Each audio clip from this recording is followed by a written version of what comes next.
Tem gente que diz que a humilhação dói menos quando vem de estranhos, que o desprezo de quem não nos conhece é mais fácil de engolir, porque não carrega história, não carrega expectativa, não carrega amor. Mas essas pessoas nunca ouviram o próprio filho dizer, olhando nos seus olhos, que seu lugar era na cozinha, que você não merecia sentar à mesa, que você, aos 67 anos, depois de uma vida inteira de dedicação, era apenas um estorvo a ser escondido. Me chamo Marlene Bastos, tenho 67 anos, e essa história começa numa noite de sexta-feira que deveria ter sido uma das mais importantes da minha vida. Mas antes de contar o que aconteceu naquele jantar, preciso que você entenda quem eu sou. Ou melhor, quem eu sempre fui, mesmo quando tentaram me fazer esquecer. Nasci em Campinas, numa família simples. Meu pai era mecânico, minha mãe costureira. Éramos 5 irmãos e eu era a do meio, a que ninguém notava muito. Mas desde pequena eu tinha uma curiosidade que não cabia dentro de mim. Queria saber por que o céu era azul, por que a água fervia, por que as plantas cresciam em direção ao sol. Minha mãe dizia que eu fazia perguntas demais, que menina bonita não precisava ser inteligente. Mas eu não conseguia parar. Fui a primeira da família a entrar numa universidade. Química. Meu pai ficou sem entender direito o que eu ia fazer com aquilo, mas me apoiou do jeito dele, em silêncio. Minha mãe chorou quando me viu de beca na formatura, e eu soube que, mesmo sem entender meus sonhos, ela tinha orgulho de mim. Aos 22 anos, conheci Osvaldo. Ele era contador, um homem sério, trabalhador, de poucas palavras. Não era romântico, não me trazia flores, não falava de sentimentos, mas era estável. Era seguro, era o tipo de homem que minha mãe dizia que eu deveria agradecer por ter encontrado.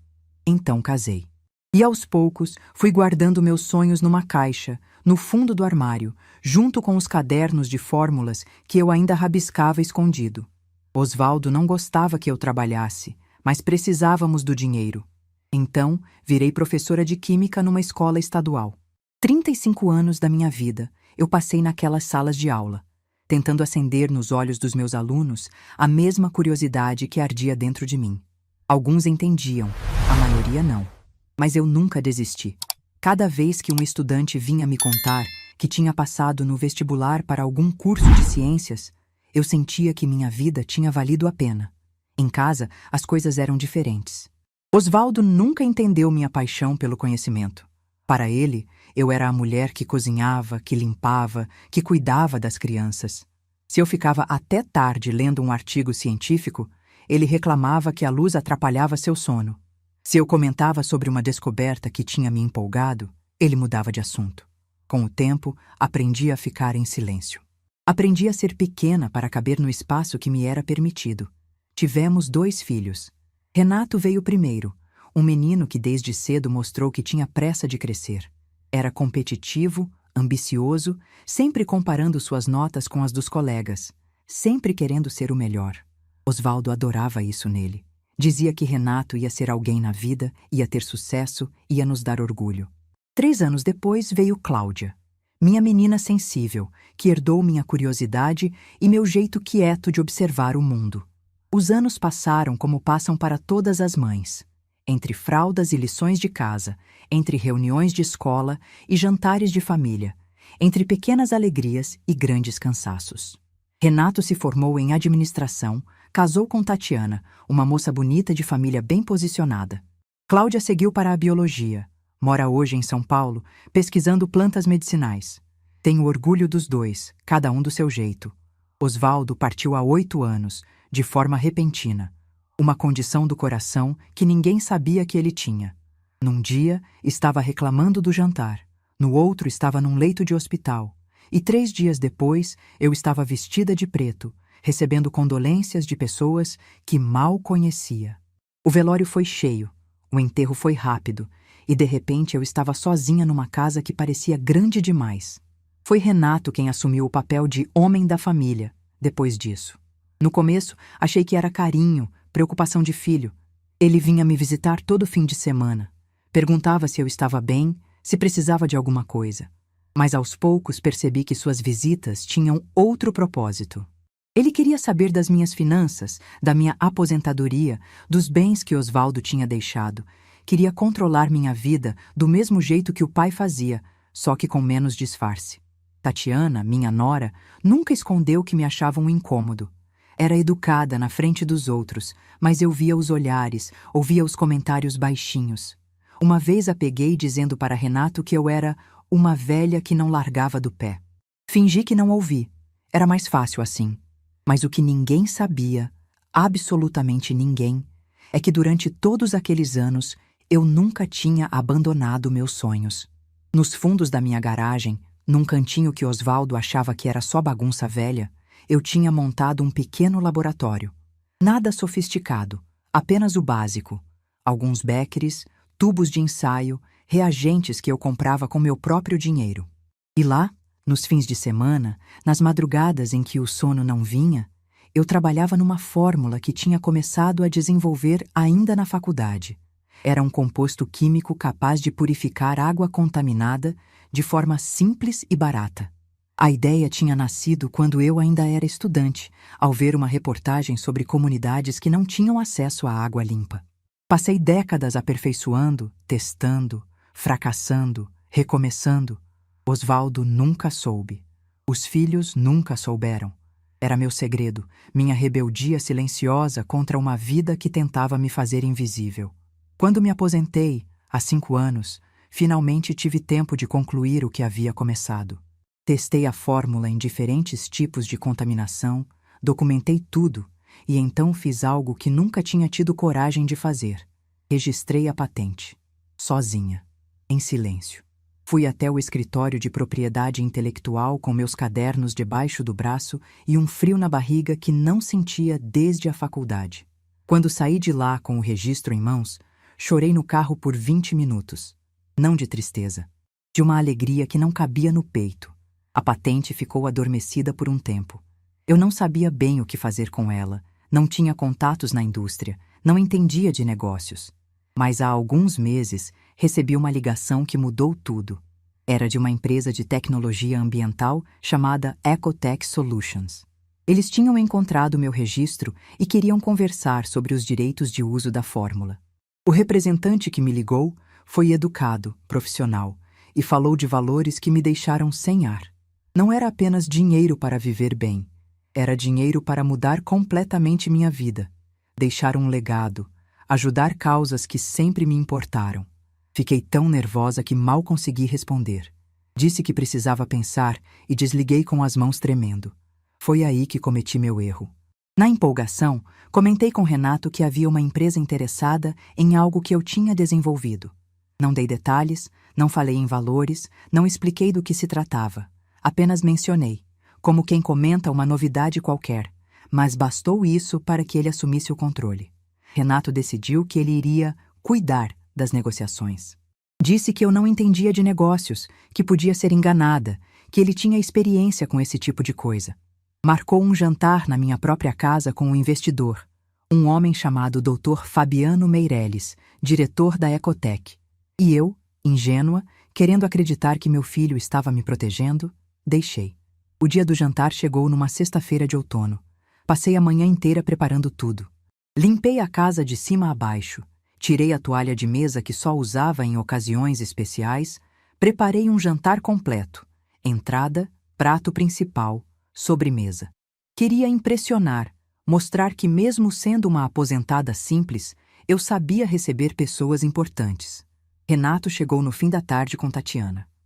Ela estava vestida como se fosse a anfitriã, com um vestido caro e salto alto que faziam barulho no meu piso de cerâmica. Olhou ao redor com aquele ar de superioridade que eu conhecia tão bem e disse apenas: "Ficou apresentável, sogra." Engoli seco e agradeci. Renato estava nervoso, andando de um lado para o outro, conferindo os detalhes. Nunca o tinha visto tão ansioso. Percebi que para ele, aquele jantar era mais do que uma negociação. Era uma oportunidade de se provar, de mostrar que era um homem de negócio sério, capaz de fechar acordos importantes. E eu era apenas o pano de fundo. Dr. Fabiano chegou pontualmente às 8 da noite. Era um homem de uns 50 anos, cabelos grisalhos, postura elegante, mas não arrogante. Tinha um olhar atento, desses que parecem enxergar além do que está sendo mostrado.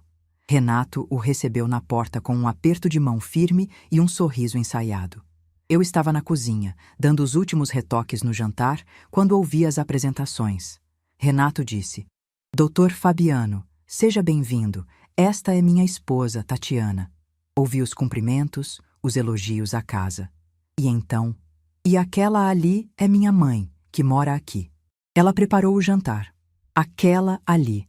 Como se eu fosse um móvel. Como se minha única função fosse ter preparado a comida.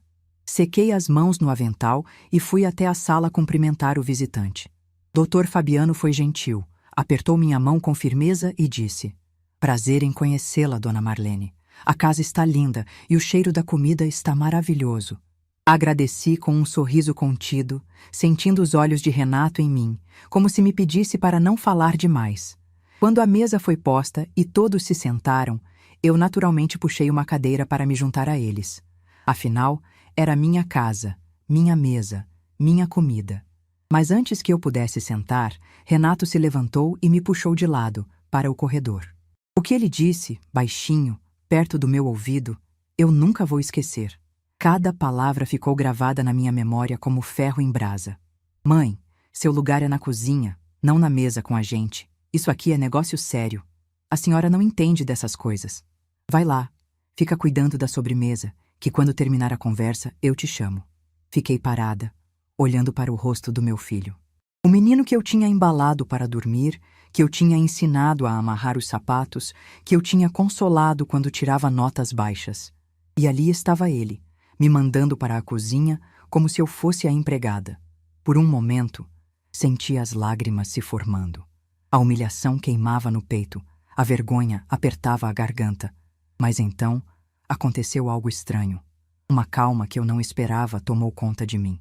Como se uma outra Marlene, uma que estava escondida há décadas, finalmente tivesse acordado.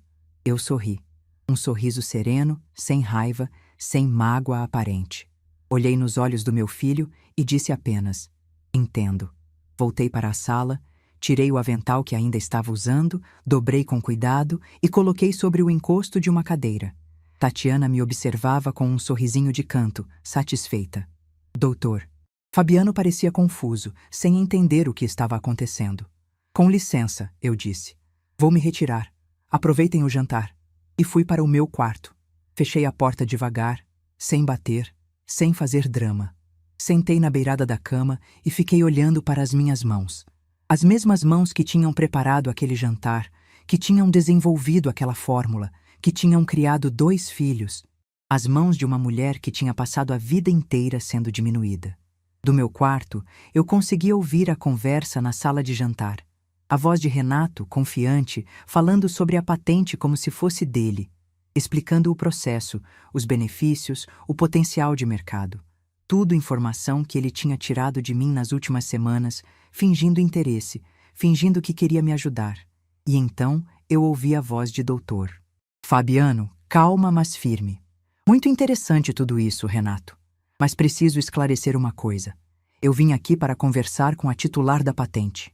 No registro que minha equipe analisou, consta o nome de Marlene Bastos, como inventora e proprietária. É com ela que preciso negociar. O silêncio que se seguiu foi tão profundo que eu conseguia ouvir meu próprio coração batendo. E então vieram os passos. Passos firmes, decididos, vindo em direção ao meu quarto. Uma batida gentil na porta. E a voz de Dr. Fabiano. Dona Marlene? Posso entrar? Acho que temos muito o que conversar. Naquele momento, sentada na minha cama, ouvindo aquela voz do outro lado da porta, eu soube que minha vida estava prestes a mudar para sempre. E que o avental que eu tinha tirado minutos antes nunca mais voltaria para os meus ombros. Existe um tipo de silêncio que fala mais alto do que qualquer grito. É o silêncio que vem depois de uma verdade ser revelada, quando as máscaras caem e não há mais como fingir. Foi exatamente esse silêncio que tomou conta da minha casa naquela noite, quando o Dr. Fabiano Meirelles bateu na porta do meu quarto e pediu para entrar. Eu ainda estava sentada na beirada da cama, com as mãos cruzadas sobre o colo, quando ouvi a batida. Por um instante, pensei que fosse Renato vindo se desculpar ou Tatiana vindo me chamar para servir a sobremesa. Mas a voz que atravessou a madeira da porta era diferente. Era a voz de um homem que tinha acabado de descobrir que estava negociando com a pessoa errada. Dona Marlene, posso entrar? Acho que temos muito o que conversar. Levantei devagar, alisando a saia com as mãos por puro reflexo nervoso. Abri a porta e dei de cara com o Dr. Fabiano, que tinha um semblante sério, mas não hostil.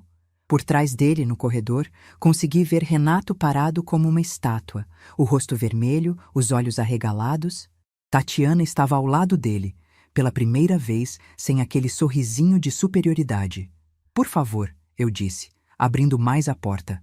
Entre. Dr. Fabiano entrou no meu quarto simples, olhou ao redor com respeito e perguntou se podia sentar na cadeira que ficava perto da janela. Assenti com a cabeça e voltei a me sentar na cama. A luz do abajur criava uma atmosfera íntima, quase confessional. Do lado de fora, eu sabia que meu filho estava tentando ouvir cada palavra. Dona Marlene, ele começou cruzando as mãos sobre os joelhos. Preciso ser honesto com a senhora. Quando minha equipe encontrou sua patente nos registros, ficamos impressionados. A fórmula que a senhora desenvolveu tem um potencial extraordinário. Pode ajudar milhões de pessoas que não têm acesso à água limpa. Senti um calor subindo pelo peito. Eram as primeiras palavras de reconhecimento profissional que eu recebia em décadas, talvez as primeiras da minha vida inteira. Vim até aqui porque queria conhecer a mente por trás dessa invenção, ele continuou. Mas confesso que fiquei confuso quando seu filho assumiu a conversa e a senhora foi afastada. Ele escolheu bem as palavras. Afastada. Não disse expulsa, humilhada, mandada para a cozinha. Mas nós dois sabíamos o que tinha acontecido. Dr. Fabiano, eu disse, tentando manter a voz firme. Meu filho tinha boas intenções. Ele queria me proteger. Não sou uma mulher de negócios. Nunca fui. Passei a vida inteira em sala de aula. Ele balançou a cabeça lentamente, como se ponderasse minhas palavras. Com todo o respeito, Dona Marlene, a senhora passou a vida inteira sendo muito mais do que uma professora. A senhora é uma cientista, uma inventora, alguém que desenvolveu sozinha, sem laboratório adequado, sem financiamento, sem apoio institucional, uma fórmula que empresas com milhões em investimento não conseguiram criar. As lágrimas vieram antes que eu pudesse contê-las. Não eram lágrimas de tristeza, eram de algo que eu não sentia há tanto tempo que quase tinha esquecido o nome. Validação. Me conte sobre seu trabalho, ele pediu. Quero ouvir da senhora. Como tudo começou? E então, pela primeira vez na vida, eu contei. Contei sobre a reportagem que tinha visto ainda na faculdade, sobre as crianças que adoeciam por beber água contaminada. Contei sobre os primeiros experimentos no laboratório da universidade, sobre os fracassos iniciais, sobre como quase desisti dezenas de vezes. Contei sobre o casamento com Osvaldo, sobre como precisei esconder minha paixão pela ciência para não irritá-lo. Contei sobre o laboratório improvisado na garagem, sobre as madrugadas testando combinações, sobre os cadernos cheios de anotações que eu guardava numa caixa de sapato. Dr. Fabiano ouvia em silêncio, ocasionalmente fazendo perguntas técnicas que me surpreendiam pela profundidade. Ele entendia do assunto. Não estava ali apenas pelo dinheiro, estava genuinamente interessado na ciência por trás da invenção. A senhora testou em quantos tipos diferentes de contaminação? Ele perguntou em determinado momento. 12, respondi. Contaminação bacteriana, metais pesados, resíduos orgânicos, agrotóxicos. Documentei tudo. Tenho os resultados arquivados. Ele arregalou os olhos. 12 tipos? Dona Marlene, a maioria dos produtos no mercado é testada em no máximo 4 ou 5. A senhora tem ideia do valor que isso agrega? Eu não tinha. Honestamente, nunca tinha pensado em valor comercial. Para mim, sempre foi sobre resolver um problema, sobre ajudar pessoas. O dinheiro era uma consequência que eu não esperava. Nossa conversa durou mais de 1 hora. Em algum momento, ouvi passos se afastando no corredor. Renato e Tatiana devem ter desistido de espiar e ido embora. Ou talvez estivessem na sala, remoendo a humilhação de terem sido desmascarados. Quando o Dr. Fabiano finalmente se levantou para ir embora, ele tirou um cartão do bolso do paletó e me entregou. Dona Marlene, vou ser direto. Eu vim aqui preparado para fazer uma proposta. Uma proposta generosa que minha equipe calculou baseada no potencial de mercado da sua invenção. Mas depois de conversar com a senhora, percebi que precisamos recalcular. Meu coração afundou. Achei que ele tinha mudado de ideia, que a proposta não viria mais. Precisamos recalcular para cima, ele completou com um leve sorriso. A senhora não é apenas a inventora de uma fórmula. A senhora é a história por trás dela, e no mundo de hoje, histórias como a sua valem ouro. Fiquei sem palavras. Literalmente. Abri a boca para agradecer, mas nenhum som saiu. Vou pedir que minha equipe prepare uma nova proposta. Ele continuou. Uma que inclua não apenas os direitos de uso da patente, mas também sua participação como consultora científica. Queremos que a senhora faça parte desse projeto, Dona Marlene. Não como uma figura decorativa, mas como a mente que tornou tudo isso possível. Ele estendeu a mão e eu apertei, sentindo o peso daquele momento. Era mais do que um aperto de mão de negócios. Era o reconhecimento de uma vida inteira de trabalho invisível. Uma última coisa, ele disse, já na porta do quarto. Todas as negociações serão feitas diretamente com a senhora, ninguém mais. Se seu filho quiser participar, terá que ser com sua autorização expressa. Mas a decisão final será sempre sua. É assim que trabalhamos. Ele saiu do quarto e eu ouvi seus passos atravessando o corredor, a sala, a porta da frente. O carro dele ligou e partiu, e então veio o silêncio novamente. Mas dessa vez era um silêncio diferente. Era o silêncio de uma casa onde as verdades tinham sido finalmente ditas. Fiquei no meu quarto por mais alguns minutos, processando tudo o que tinha acontecido. Olhei para o cartão que Dr. Fabiano tinha me dado. Embaixo do nome dele havia um título: Diretor de Inovação e Sustentabilidade. E no verso, escrito à mão, um recado. Foi uma honra conhecer a verdadeira cientista por trás da patente. Aguardo nosso próximo encontro. Quando finalmente criei coragem para sair do quarto, encontrei Renato sentado sozinho na sala de jantar. A mesa ainda estava posta, a comida intocada e esfriando nos pratos. Tatiana tinha ido embora, provavelmente furiosa demais para ficar. Meu filho levantou os olhos quando me viu. Havia algo diferente naquele olhar. Não era mais a arrogância de sempre, nem a condescendência com que costumava me tratar. Era algo que se parecia com vergonha. Mãe, ele começou, eu posso explicar. Levantei a mão, pedindo silêncio. Não precisa explicar nada, Renato. Eu entendi perfeitamente o que aconteceu aqui hoje. Eu só queria te proteger, ele insistiu. Esses empresários são espertos, podiam te enganar. Você não entende como funcionam essas coisas. Sentei na cadeira em frente a ele, a mesma cadeira onde eu tinha tentado me sentar horas antes de ser mandada para a cozinha. Renato, me escuta bem. Eu passei 35 anos ensinando química para adolescentes que não queriam aprender. Eu desenvolvi sozinha, na garagem dessa casa, uma fórmula que empresas com laboratórios milionários não conseguiram criar. Eu registrei uma patente sem ajuda de ninguém, sem advogado, sem orientação. E você acha que eu não sou capaz de conversar com um empresário? Ele ficou em silêncio, os olhos baixos. O problema nunca foi minha capacidade, filho. O problema é que você nunca me viu como uma pessoa capaz. Para você, eu sempre fui só a mãe. A velha. A mulher que cozinha e limpa e não atrapalha. Assim como eu era para o seu pai. Renato ergueu os olhos, surpreso. Eu amei seu pai, continuei, mas ele nunca me deixou ser quem eu realmente era. E eu aceitei isso por décadas porque achava que era assim que as coisas funcionavam. Que mulher casada não podia ter sonhos próprios. Que mãe de família não podia ser cientista.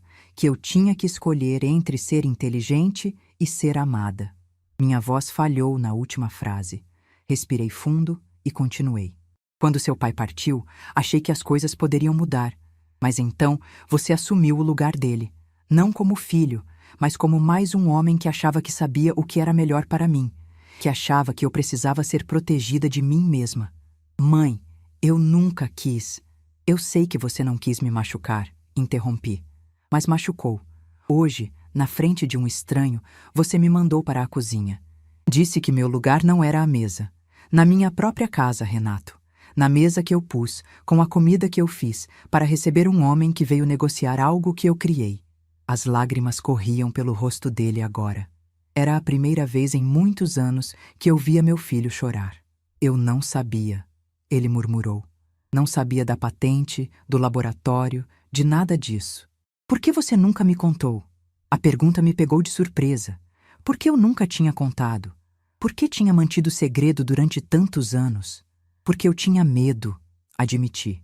Medo de não ser levada a sério. Medo de ser ridicularizada. Medo de ouvir que eu estava perdendo tempo com bobagem, assim como seu pai dizia quando me via lendo artigos científicos. Era mais fácil fazer escondido do que arriscar ser diminuída mais uma vez. Ficamos em silêncio por um longo momento. O relógio da sala marcava quase meia-noite. O jantar que eu tinha preparado com tanto carinho estava completamente frio, arruinado. Mas de alguma forma, aquilo não importava mais. O que você vai fazer agora?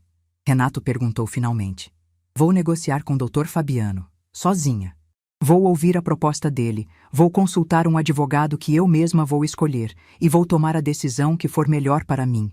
E quanto a mim? Olhei para meu filho, aquele homem de 40 anos que de repente parecia um menino perdido. Isso depende de você, Renato. Eu sou sua mãe e sempre vou te amar. Mas não vou mais aceitar ser tratada como alguém que não merece respeito. Se você quiser fazer parte da minha vida daqui para frente, vai ter que aprender a me ver de verdade. Não como a velha que mora aqui, não como alguém que precisa ser protegida, mas como Marlene, a mulher, a cientista, a pessoa. Ele assentiu devagar, sem dizer nada. Não havia mais o que dizer naquela noite. Levantei da mesa e comecei a recolher os pratos. A comida iria para o lixo, mas tudo bem. Algumas coisas precisam ser jogadas fora para que novas possam surgir. Mãe, Renato chamou quando eu já estava na porta da cozinha. Me virei. Me desculpa. De verdade. Olhei para ele por um longo momento. As desculpas eram sinceras. Eu conseguia ver. Mas desculpas não apagam feridas. Apenas começam o processo de cura. Eu aceito suas desculpas, filho. Mas aceitar desculpas não é a mesma coisa que esquecer. Vai levar tempo para reconstruir o que foi quebrado hoje, se é que vai ser possível reconstruir. Ele abaixou a cabeça novamente. Agora vai para casa, eu disse. Tatiana deve estar te esperando. Amanhã é outro dia. Renato se levantou, pegou as chaves do carro e caminhou até a porta. Antes de sair, se virou uma última vez. Aquela fórmula, ela realmente funciona? Pode ajudar pessoas? Sim, respondi. Pode ajudar milhões de pessoas. Ele assentiu, com algo que parecia orgulho misturado com arrependimento. Então eu espero que você feche o melhor negócio possível, mãe. Você merece. E saiu. Fiquei sozinha na minha casa silenciosa, com uma pilha de louça suja e um coração cheio de sentimentos contraditórios. Raiva, tristeza, esperança, medo. Tudo misturado, tudo ao mesmo tempo. Mas acima de tudo, havia algo novo. Algo que eu não sentia há muito, muito tempo. Havia poder. O poder de decidir meu próprio destino. O poder de ser vista pelo que eu realmente era. O poder de dizer não quando quisesse dizer não, e sim quando quisesse dizer sim. Naquela noite, lavei a louça devagar, pensando em tudo que tinha acontecido. E quando finalmente me deitei, já passava das 2 da manhã. Mas eu não conseguia dormir. Minha mente estava acelerada demais, meu coração batia forte demais, porque eu sabia que aquela noite era apenas o começo, e que o melhor ainda estava por vir. Uma semana se passou desde aquele jantar. 7 dias, que pareceram 7 meses, tamanha a transformação que aconteceu dentro de mim. Eu ainda acordava na mesma cama, na mesma casa, olhava para o mesmo teto. Mas a mulher que abria os olhos toda manhã já não era mais a mesma que tinha colocado um avental para servir o próprio filho. Na segunda-feira seguinte ao jantar, recebi a ligação que esperava. Era a secretária de Dr. Fabiano, confirmando uma reunião para quinta-feira no escritório da Ecotec, em São Paulo. Meu coração disparou quando ouvi o endereço. Avenida Paulista. Desliguei o telefone e fiquei parada no meio da sala, sem saber se ria ou chorava. Acabei fazendo os dois ao mesmo tempo. Foi nesse momento que o telefone tocou novamente. Dessa vez era um número diferente. Um número que eu conhecia de cor. Minha filha Cláudia. Mãe, a senhora está bem? O que aconteceu nesse jantar? O Renato me ligou ontem completamente transtornado, falando coisas que eu não conseguia entender direito. A voz da minha filha era uma mistura de preocupação e curiosidade. Cláudia sempre foi assim, direta, sem rodeios, mas com um carinho genuíno que transparecia em cada palavra. Filha, senta que a história é longa. E contei tudo, desde o laboratório na garagem até a humilhação no jantar, desde a visita de Dr. Fabiano ao meu quarto até a conversa com Renato de madrugada. Cláudia ouvia em silêncio, apenas soltando pequenas exclamações de vez em quando. Quando terminei, ela ficou calada por um longo momento. Eu já estava ficando preocupada quando ouvi um som estranho do outro lado da linha. Minha filha estava chorando. Mãe, ela disse com a voz embargada, eu sempre soube. Soube o quê, filha? Do laboratório, das suas experiências, dos cadernos. Senti o chão sumir debaixo dos meus pés. Como assim você sabia? Eu tinha uns 12 anos quando descobri. Fui procurar uma bola que tinha caído atrás das caixas na garagem e vi os Beckeres, os tubos de ensaio, suas anotações. Fiquei fascinada. Comecei a espiar escondido quando a senhora trabalhava nos fins de semana. As lágrimas vieram antes que eu pudesse contê-las. Por que você nunca me disse nada? Porque eu via como o pai tratava a senhora. Via como ele diminuía tudo que a senhora fazia. Eu tinha medo de que, se eu contasse que sabia, a senhora fosse parar de fazer. E eu não queria isso. Eu queria que a senhora continuasse. Queria que a senhora tivesse pelo menos aquilo que era só seu. Chorei por vários minutos, incapaz de falar. Minha filha, ainda criança, tinha guardado meu segredo para me proteger. Tinha me dado, sem que eu soubesse, a permissão silenciosa para continuar sonhando. Mãe, Cláudia continuou, foi por sua causa que eu fui fazer biologia. Cada vez que eu via a senhora naquele laboratório improvisado, com aquela paixão nos olhos, eu pensava, é isso que eu quero. Quero descobrir coisas. Quero fazer diferença. A senhora foi minha inspiração, mesmo sem saber. Nunca, em toda a minha vida, eu tinha ouvido palavras tão bonitas. Eu vou para Campinas, ela disse. Vou pegar o primeiro ônibus amanhã de manhã. A senhora não vai passar por isso sozinha. Filha, não precisa. Você tem seu trabalho, sua pesquisa. Mãe, escuta uma coisa. Eu passei a vida inteira vendo a senhora se sacrificar pelos outros. Agora é a minha vez de estar presente. Não aceito não como resposta. Desliguei o telefone sentindo que uma parte de mim que estava quebrada havia começado a se reconstruir. Eu não estava sozinha. Nunca tinha estado, na verdade. Apenas não conseguia enxergar. Cláudia chegou na terça-feira de manhã, com uma mala pequena e um sorriso enorme. Nos abraçamos na porta de casa por tanto tempo que perdi a noção dos minutos. Ela cheirava a lavanda, o mesmo perfume que usava desde a adolescência. Primeiro, ela disse entrando na sala, quero ver o laboratório. Quero ver onde a mágica acontecia. Fomos juntas até a garagem.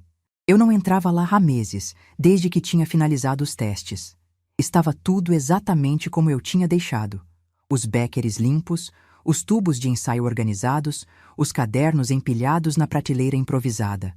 Cláudia andou pelo espaço pequeno com reverência, tocando cada objeto como se fossem relíquias. Mãe, isso aqui é incrível. A senhora fez tudo isso com quase nada. Sabe o que os laboratórios das universidades têm de equipamento? E a senhora conseguiu resultados melhores com Beckeres de farmácia e reagentes comprados em loja de material escolar. Eu fazia o que podia com o que tinha, respondi, quase me desculpando. Não, mãe, a senhora fazia milagres, e agora o mundo vai saber disso. Na quarta-feira à noite, enquanto jantávamos, o telefone tocou. Era Renato. Atendi com o coração apertado, sem saber o que esperar. Mãe, preciso falar com a senhora, é urgente. Posso ir aí agora? Olhei para Cláudia, que fez um gesto de você decide. Respirei fundo e disse que sim. Renato chegou meia hora depois. Quando viu a irmã, parou na porta, surpreso. Cláudia, o que você está fazendo aqui? Vim apoiar a mamãe. Algum problema? O tom da minha filha era frio, quase cortante. Eu sabia que ela tinha ressentimentos com o irmão, acumulados ao longo de anos vendo como ele me tratava, mas nunca tinha ouvido ela falar assim com ele. Renato entrou na sala e sentou no sofá, parecendo menor do que era. Havia algo diferente nele, uma agitação que ia além do constrangimento dos últimos dias. Mãe, eu preciso te contar uma coisa. A Tatiana, ela está planejando algo. Senti um frio na espinha. Planejando o quê? Ele passou a mão pelo cabelo, nervoso. Depois do jantar, ela ficou furiosa. Disse que a senhora tinha armado tudo para nos fazer de bobos.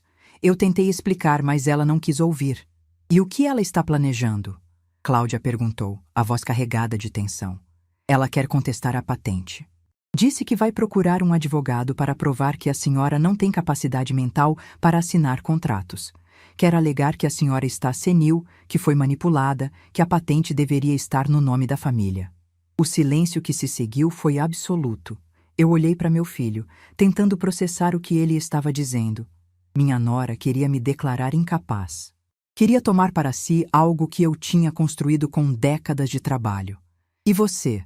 Perguntei, a voz surpreendentemente firme. O que você acha disso? Renato abaixou os olhos. Eu disse para ela que não ia participar, que era loucura, que não tinha fundamento. A gente brigou feio. Ela está na casa da mãe dela desde ontem. Mas você veio aqui me avisar, eu disse. Vim, porque a senhora é minha mãe. E porque o que ela quer fazer é errado. Eu posso ter cometido muitos erros, mãe, mas não sou capaz de roubar a senhora. Cláudia se levantou do sofá e foi até a janela, de costas para nós. Eu conhecia minha filha bem o suficiente para saber que ela estava lutando para não explodir. Renato, ela disse sem se virar, você tem noção do que a mamãe passou a vida inteira enfrentando? Você tem noção de quantas vezes ela foi diminuída, ignorada, tratada como se não valesse nada? E agora, quando finalmente ela tem a chance de ser reconhecida, sua esposa quer tirar isso dela? Eu sei, Cláudia, por isso estou aqui. Não, você não sabe. Ela se virou, os olhos cheios de lágrimas de raiva. Você era o favorito do papai.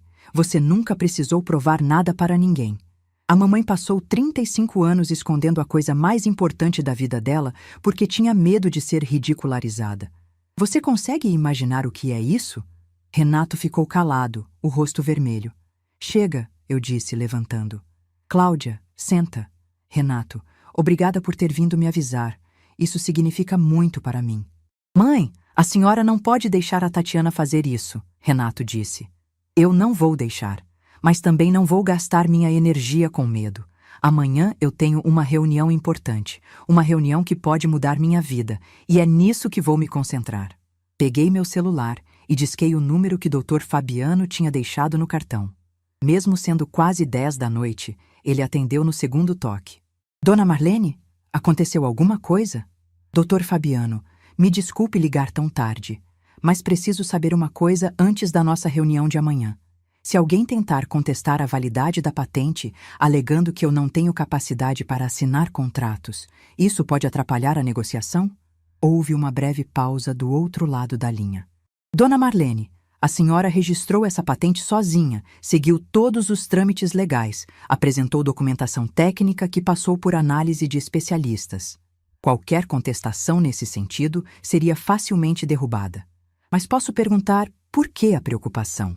Questões familiares, respondi.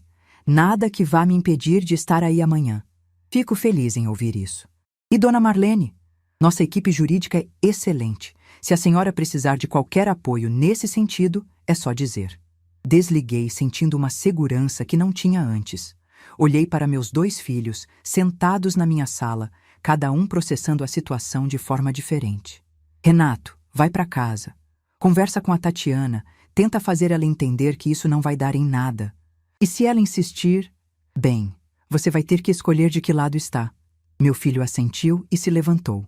Na porta, antes de sair, ele se virou. Mãe, boa sorte amanhã. Eu espero de verdade que dê tudo certo. Quando a porta se fechou, Cláudia veio me abraçar. A senhora foi incrível agora, ela disse. Firme, mas sem ser cruel. Eu teria mandado ele embora na hora que ele entrou. Ele é meu filho, Cláudia. Assim como você. Eu não vou desistir dele só porque ele cometeu erros. Mas também não vou deixar que os erros dele me definam. Naquela noite, enquanto Cláudia dormia no quarto de hóspedes, eu fiquei acordada organizando os documentos para a reunião. Tinha tudo: os cadernos originais, os resultados dos testes, a cópia do registro da patente, fotos do laboratório improvisado.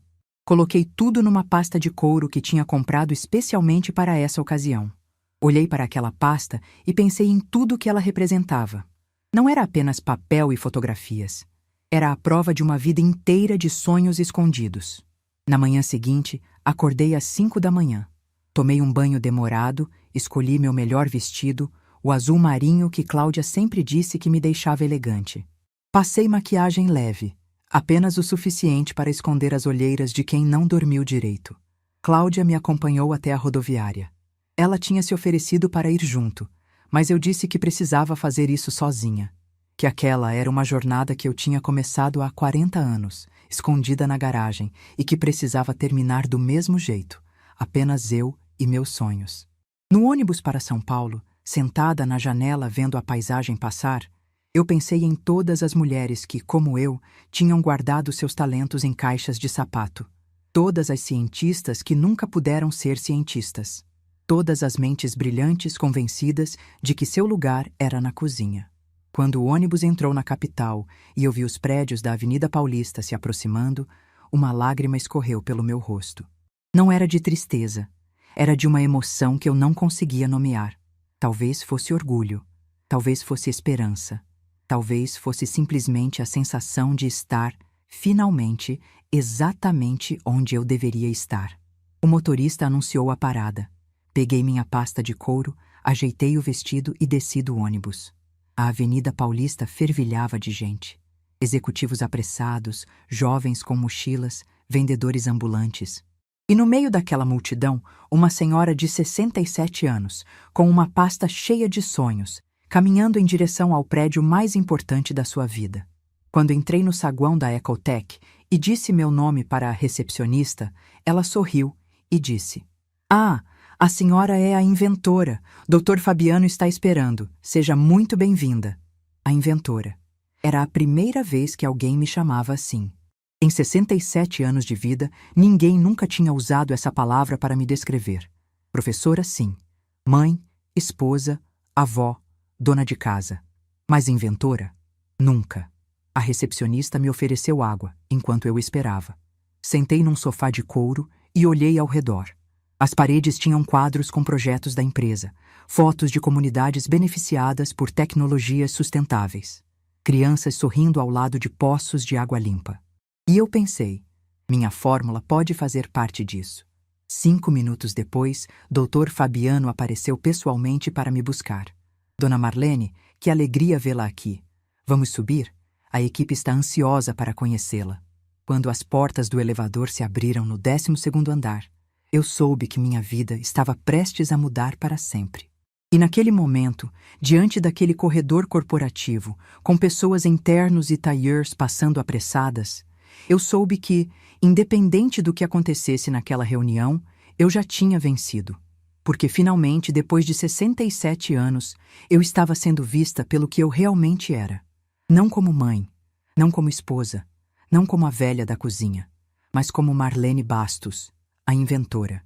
As portas do elevador se abriram e eu dei meu primeiro passo no 12º andar da Ecotech. O corredor era amplo, iluminado por uma luz natural que entrava pelas janelas enormes. Nas paredes, mais fotografias de projetos da empresa. Vilarejos com água potável, escolas com sistemas de filtragem, comunidades ribeirinhas com acesso a recursos que antes pareciam impossíveis. Doutor. Fabiano caminhou ao meu lado, explicando brevemente a estrutura da empresa. Mas eu mal conseguia prestar atenção. Meu coração batia tão forte que eu tinha certeza de que ele podia ouvir. Entramos numa sala de reuniões com uma mesa enorme de madeira escura. Já havia 3 pessoas sentadas ali, e todas se levantaram quando eu entrei. Doutor. Fabiano fez as apresentações. O diretor financeiro, um homem de meia-idade chamado Eduardo, a gerente de projetos, uma mulher jovem chamada Fernanda e o consultor técnico, Dr. Marcos, um senhor de cabelos brancos que me olhava com uma curiosidade genuína. Dona Marlene, disse Dr. Marcos, apertando minha mão. É uma honra conhecê-la.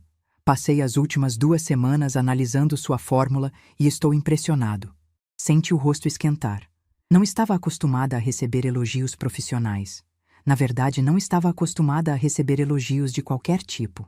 Obrigada, respondi, tentando parecer mais confiante do que me sentia. Foram muitos anos de tentativa e erro. E é exatamente isso que torna seu trabalho tão valioso, ele continuou. A senhora não teve acesso a equipamentos de ponta, não teve financiamento, não teve equipe, fez tudo sozinha, na garagem de casa. Isso demonstra não apenas conhecimento técnico, mas uma persistência que é rara de encontrar. Sentamos ao redor da mesa.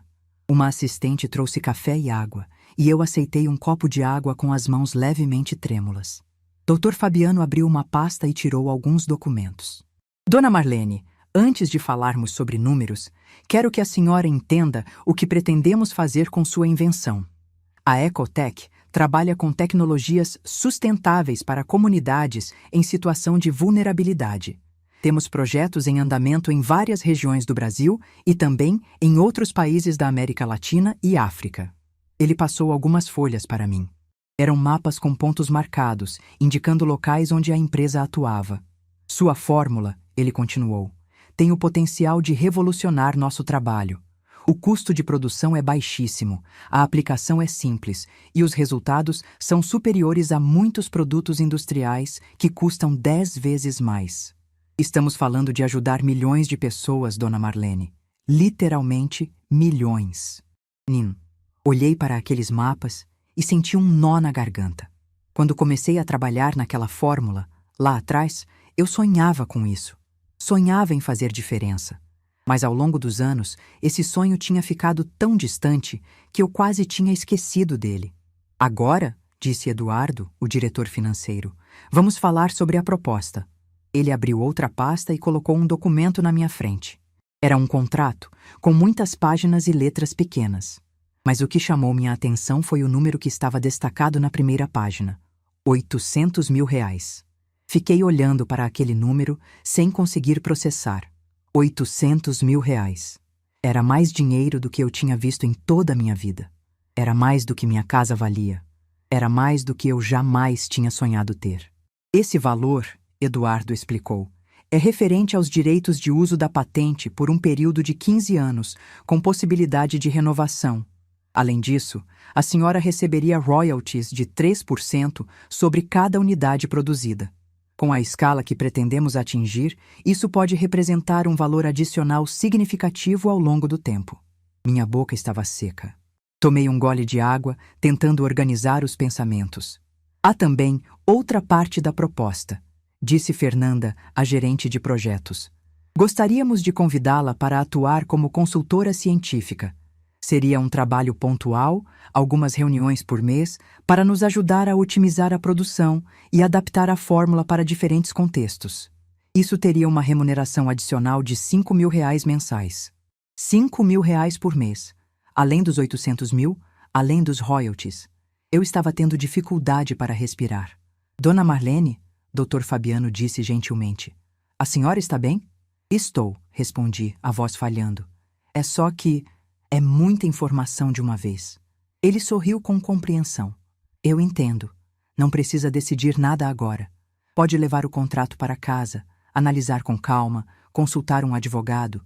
Queremos que a senhora se sinta completamente segura antes de assinar qualquer coisa. Posso fazer uma pergunta? Eu disse. Claro. Por que tanto?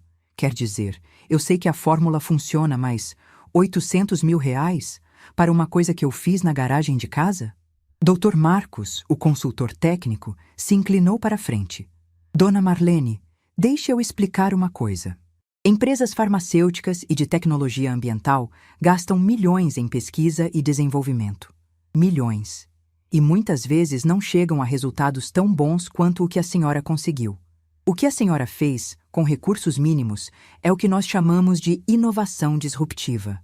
Não é apenas uma fórmula boa, é uma fórmula que muda o jogo.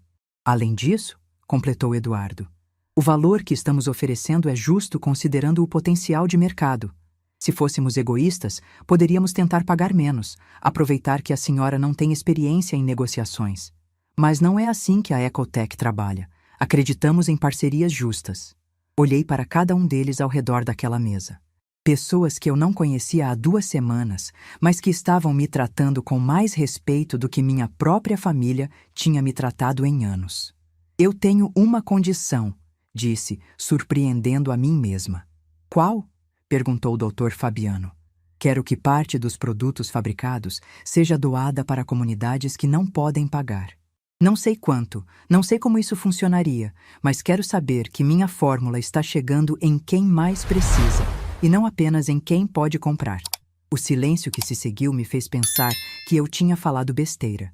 Mas então vi o sorriso se formar no rosto de Dr. Fabiano.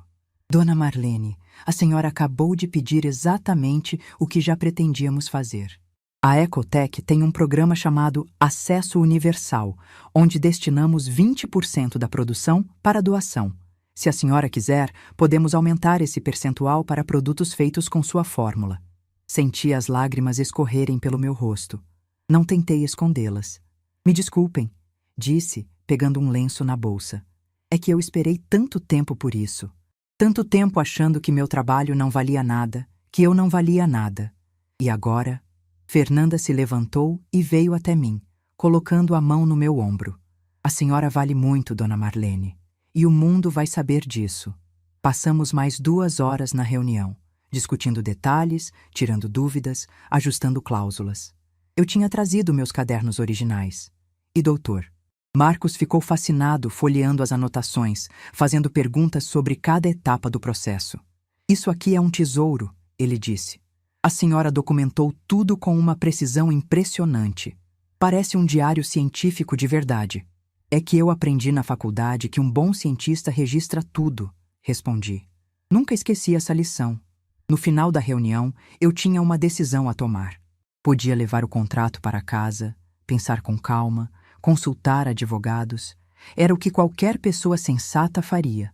Mas eu olhei para aquelas pessoas ao redor da mesa, pensei na minha filha me esperando em Campinas, pensei em todas as madrugadas que passei naquela garagem e soube o que queria fazer.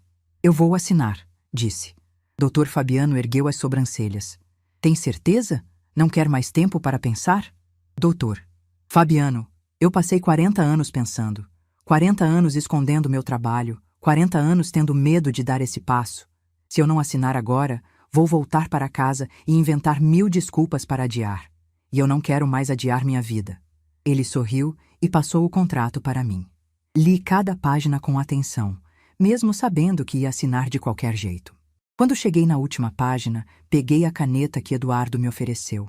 Minha mão tremeu por 1 segundo. Mas então respirei fundo e assinei. Marlene Bastos. Meu nome, no papel, selando um acordo que mudaria minha vida para sempre. Quando levantei os olhos, todos estavam sorrindo. Dr. Fabiano estendeu a mão e eu apertei com firmeza. Bem-vinda à Ecotech, Dona Marlene. Ou devo dizer, nossa mais nova consultora científica. Saí do prédio 1 hora depois, com uma cópia do contrato assinado dentro da minha pasta de couro. O sol da tarde batia na Avenida Paulista, e eu parei por um momento na calçada, olhando para os prédios ao redor. Uma senhora de 67 anos, parada no meio da maior avenida de São Paulo, com um contrato de R$800 mil na bolsa. Se alguém tivesse me dito isso há 1 mês, eu teria rido. Ou chorado. Provavelmente os dois. Peguei o celular e liguei para Cláudia. Ela atendeu no primeiro toque. E aí, mãe? Como foi? Filha, eu disse, a voz tremendo de emoção. Eu assinei. O grito que ela deu do outro lado da linha fez algumas pessoas na calçada olharem para mim. Mãe, sério? Você assinou? Quanto? Como foi? Conta tudo. Calma, calma. Eu conto quando chegar. Mas filha, R$800 mil, mais royalties, mais um trabalho como consultora. O silêncio do outro lado durou alguns segundos. Quando Cláudia falou novamente, sua voz estava embargada. Mãe, eu estou tão orgulhosa da senhora. Tão orgulhosa. Eu também estou, filha. Pela primeira vez em muito tempo, eu estou orgulhosa de mim mesma. No ônibus de volta para Campinas, sentada na mesma janela de sempre, eu olhava a paisagem passar com olhos completamente diferentes. Tudo parecia mais colorido, mais vivo, mais cheio de possibilidades. Pensei em Osvaldo, em como ele teria reagido. Provavelmente diria que eu estava sendo ingênua, que iam me enganar. Mas Osvaldo não estava mais aqui. E eu estava, viva, lúcida e dona do meu próprio destino. Pensei em Renato, no olhar de surpresa que ele teria quando soubesse. Parte de mim queria ver a cara dele. Outra parte queria que ele simplesmente fosse feliz por mim, como um filho deveria ser. Mas isso não dependia mais de mim. Eu tinha feito minha parte. O resto era com ele. E pensei em Tatiana, com seus planos de me declarar incapaz. Imaginei a reação dela quando soubesse que a velha senil tinha acabado de fechar um contrato milionário com uma das maiores empresas de tecnologia sustentável do país. Seria cômico se não fosse tão triste. Quando o ônibus chegou em Campinas, já era noite. Cláudia estava me esperando na rodoviária, com um buquê de flores e um sorriso que iluminava o rosto inteiro. Nos abraçamos ali mesmo, no meio do terminal, sem nos importar com as pessoas passando ao redor. Duas mulheres, mãe e filha, comemorando uma vitória que tinha demorado décadas para chegar. Vamos para casa, Cláudia disse. Preparei um jantar especial para comemorar. Você cozinhou? Perguntei surpresa. Minha filha sempre foi péssima na cozinha. Pedi comida, ela admitiu rindo. Mas o pensamento que conta. No carro, enquanto ela dirigia pelas ruas da cidade, eu olhava pela janela e pensava em como tudo tinha mudado em tão pouco tempo. Há 2 semanas, eu era a mulher que tinha sido mandada para a cozinha pelo próprio filho. Hoje, eu era uma inventora reconhecida, com um contrato assinado e um futuro cheio de possibilidades. Mãe, Cláudia disse de repente, o que a senhora vai fazer com o dinheiro? Eu já tinha pensado nisso durante toda a viagem de volta. Primeiro, vou comprar um apartamento próprio, pequeno, mas meu. Depois, vou criar um fundo de bolsas de estudo para meninas de escola pública que querem seguir carreira em ciências, em homenagem a todas as mulheres que, como eu, tiveram que esconder seus sonhos. Cláudia ficou em silêncio por um momento. Quando falou, sua voz estava emocionada. A senhora é incrível, sabia? Recebe uma fortuna e a primeira coisa que pensa é em ajudar os outros. Não é só isso, filha. É que eu sei como é ter um sonho e não ter apoio para realizá-lo. Se eu puder dar para outras meninas a chance que eu não tive, então todo esse dinheiro vai ter valido a pena. Chegamos em casa e encontramos a mesa posta, com comida tailandesa em embalagens de isopor e uma garrafa de espumante no balde de gelo. Cláudia tinha enfeitado a sala com balões e uma faixa que dizia: "Parabéns, inventora!" Ri e chorei ao mesmo tempo, como estava me acostumando a fazer ultimamente. Jantamos conversando sobre o futuro, fazendo planos. Era a primeira vez em anos que eu me sentia livre para sonhar. Quando finalmente fomos dormir, já passava da meia-noite. Deitei na minha cama, olhando para o teto, sentindo o peso do contrato assinado na minha bolsa, pendurada na cadeira ao lado. 800 mil reais. Uma nova carreira. Um legado para deixar. E a certeza absoluta de que, independente do que viesse pela frente, eu nunca mais seria a mulher do avental. Nunca mais seria a mãe que obedece em silêncio. Nunca mais seria invisível. Eu era Marlene Bastos, a inventora, e isso ninguém poderia tirar de mim. 6 meses se passaram desde aquele jantar que mudou minha vida. 6 meses que pareceram uma vida inteira de tanta coisa que aconteceu. E hoje, sentada na varanda do meu apartamento, olhando o sol se pôr sobre Campinas, eu finalmente encontrei as palavras para contar o fim dessa história. O apartamento é pequeno, mas é meu. Comprei com parte do dinheiro do contrato, num prédio tranquilo perto do centro. Tem 2 quartos, uma sala com uma varanda que pega o sol da tarde e uma cozinha onde eu cozinho quando quero, não quando preciso. Cada móvel foi escolhido por mim. Cada quadro na parede representa algo que eu gosto. Pela primeira vez em 67 anos, moro num lugar que tem a minha cara.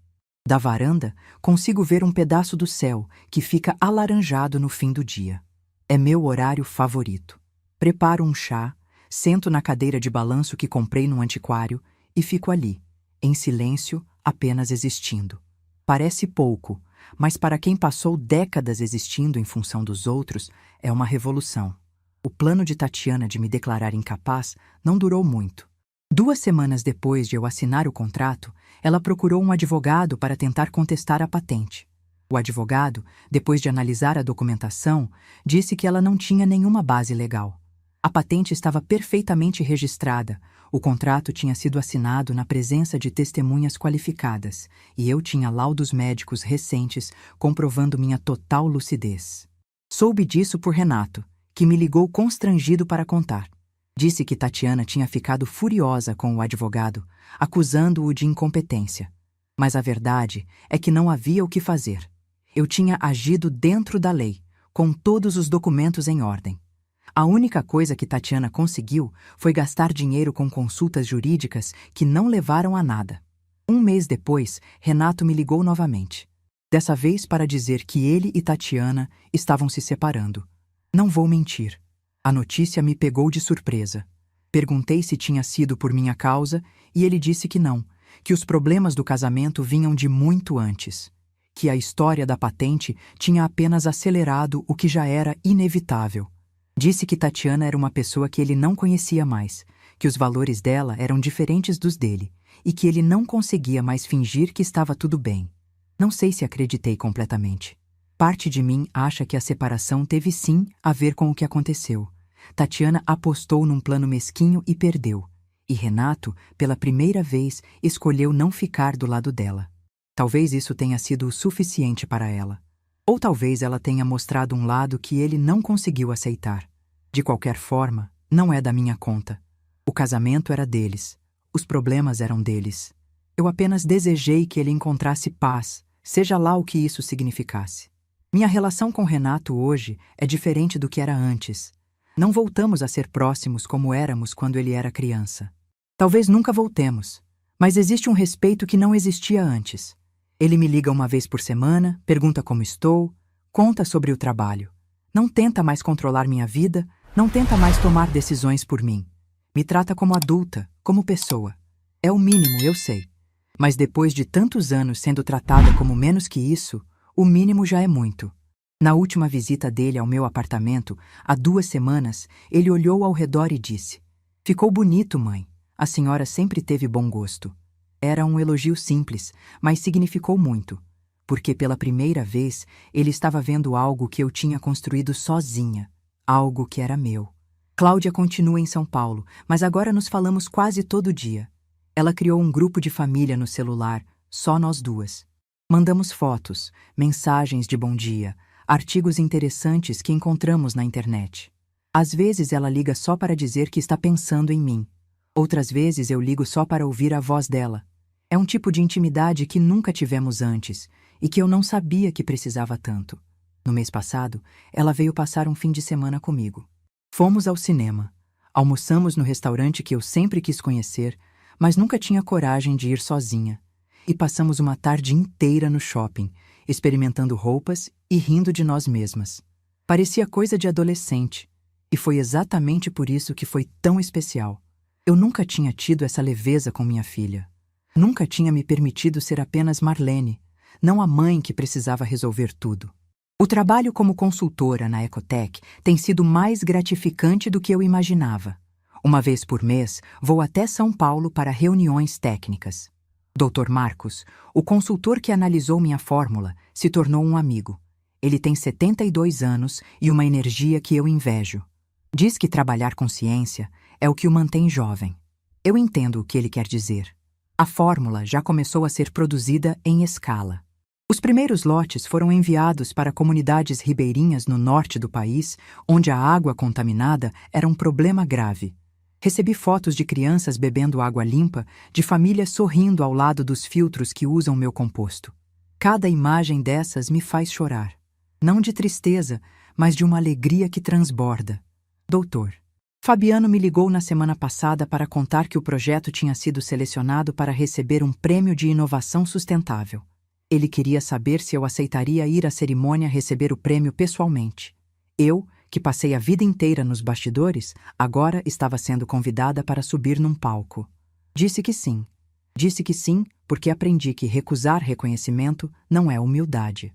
É apenas mais uma forma de me fazer invisível. Há 3 meses, inauguramos oficialmente o Fundo Marlene Bastos de Incentivo à Ciência. O nome foi ideia de Cláudia, e eu relutei no começo. Achava pretensioso colocar meu nome em alguma coisa. Mas ela insistiu, dizendo que outras meninas precisavam saber que uma mulher como eu existia. Que era possível ser cientista mesmo vindo de uma escola pública, mesmo sendo pobre, mesmo sendo mulher, numa época em que mulheres não eram levadas a sério. A primeira bolsista se chama Amanda. Ela tem 17 anos, mora num bairro periférico de Campinas e sonha em ser engenheira química. Quando a conheci, ela estava nervosa. Mal conseguia me olhar nos olhos. Mas quando começamos a conversar sobre ciência, sobre fórmulas, sobre experimentos, ela se transformou. Os olhos brilharam. As palavras começaram a fluir. E eu vi nela a mesma paixão que eu tinha aos 17 anos. A mesma paixão que eu fui obrigada a esconder por tanto tempo. Disse para ela uma coisa que eu gostaria que alguém tivesse me dito quando eu era jovem. Nunca deixe ninguém te convencer de que você é pequena demais para os seus sonhos. O mundo vai tentar te diminuir. Vai dizer que você não é capaz, que não é seu lugar, que você devia se contentar com menos. Não acredite. Você pode ser o que quiser. E se alguém te mandar para a cozinha, você levanta a cabeça e mostra que seu lugar é onde você decidir estar. Amanda chorou. Eu também. Às vezes, quando estou sozinha no meu apartamento, eu penso em Osvaldo, não com raiva, nem com mágoa, apenas com uma tristeza serena pelo que poderia ter sido. Ele não era um homem mau, era apenas um homem do seu tempo, criado para acreditar que mulheres deviam ser pequenas. Nunca me bateu, nunca me traiu, nunca me abandonou, mas também nunca me viu. E talvez essa seja a pior forma de abandono, estar ao lado de alguém por décadas e nunca ser verdadeiramente vista. Penso também na minha mãe, que dizia que menina bonita não precisava ser inteligente. Ela estava errada, mas eu a perdoo. Ela também foi criada num mundo que a ensinou a se diminuir. Ela apenas repetiu o que tinha aprendido. O ciclo se quebra quando alguém decide não passar adiante a mesma mensagem. E eu decidi. Ontem à noite não conseguia dormir. Levantei, fui até a varanda e fiquei olhando as estrelas. É engraçado como a cidade tem poucas estrelas. Quando eu era criança, no interior, o céu era cheio delas. Mas mesmo as poucas que eu conseguia ver foram suficientes para me fazer pensar. Pensei na menina que eu fui, a que fazia perguntas demais. Pensei na jovem que entrou na universidade cheia de sonhos, achando que o mundo era seu. Pensei na mulher que casou, achando que era isso que devia fazer, que amor significava abrir mão de si mesma. Pensei na mãe que criou 2 filhos, tentando dar a eles o que ela não teve, mesmo quando isso significava não ter nada para si. Pensei na viúva que se sentiu perdida quando ficou sozinha, sem saber quem era fora do papel de esposa. E pensei na inventora que demorou 67 anos para nascer, mas que nasceu mais forte do que qualquer uma das outras. Todas essas mulheres sou eu. Todas elas moram dentro de mim. E pela primeira vez, eu não tenho vergonha de nenhuma delas. Na semana passada recebi uma carta. Carta de papel, dessas que quase ninguém mais manda. Era de uma mulher de 58 anos, de Minas Gerais, que tinha visto uma reportagem sobre minha história num jornal local. Ela contava que também tinha passado a vida inteira escondendo seus talentos, que também tinha um marido que a diminuía, que também tinha filhos que a viam apenas como mãe e nunca como pessoa. E que depois de ler sobre mim, tinha decidido voltar a pintar. Ela pintava quando era jovem, mas tinha parado quando casou. Agora, aos 58 anos, estava retomando os pincéis. Ela me agradecia por ter contado minha história. Dizia que eu tinha dado coragem a ela. Respondi a carta no mesmo dia. Escrevi à mão, como ela tinha feito. Contei que sua mensagem tinha chegado no momento certo, que eu também tinha dias em que duvidava de mim mesma, que a coragem não é ausência de medo, mas a decisão de seguir em frente mesmo com medo. E no final, escrevi: pinte. Pinte todos os quadros que você deixou de pintar. O mundo precisa das suas cores. Chorei lendo aquela carta. Chorei escrevendo a resposta. Chorei porque entendi que minha história não era só minha. Era de todas as mulheres que foram ensinadas a ser pequenas. De todas as mães que foram reduzidas à função de cuidar. De todas as esposas que abriram mão de si mesmas para caber no espaço que os outros permitiam. De todas as mulheres que guardaram seus talentos em caixas de sapato, esperando um dia que nunca chegava. E se a minha história pode dar coragem para uma mulher em Minas Gerais voltar a pintar, então cada segundo de dor que eu passei valeu a pena. Hoje de manhã, antes de sentar para escrever essas palavras finais, eu fiz algo que não fazia há muito tempo. Fui até o espelho do banheiro e me olhei. Realmente me olhei. Vi as rugas que contam minha história, os cabelos brancos que mostram minha idade, os olhos que já viram tanta coisa, e disse em voz alta: Marlene, você é uma mulher incrível. Eu tenho orgulho de você. Parece bobagem, mas não é. É o tipo de coisa que eu precisava ouvir a vida inteira e nunca ouvi. Então decidi dizer para mim mesma: se você chegou até aqui, se ouviu toda a minha história, eu quero que saiba de uma coisa. Não importa a sua idade. Não importa quantos anos você passou se sentindo invisível. Não importa quantas vezes te mandaram para a cozinha, literal ou figurativamente. Nunca é tarde para descobrir seu valor. Nunca é tarde para ocupar o espaço que é seu. Nunca é tarde para ser vista. Eu tinha 67 anos quando minha vida mudou. 67 anos para finalmente ser chamada de inventora. 67 anos para ouvir que meu trabalho tinha valor. 67 anos para descobrir que eu podia ser muito mais do que os outros achavam que eu era. Se eu consegui, você também consegue. Meu lugar não é na cozinha. Meu lugar é onde eu decidir estar.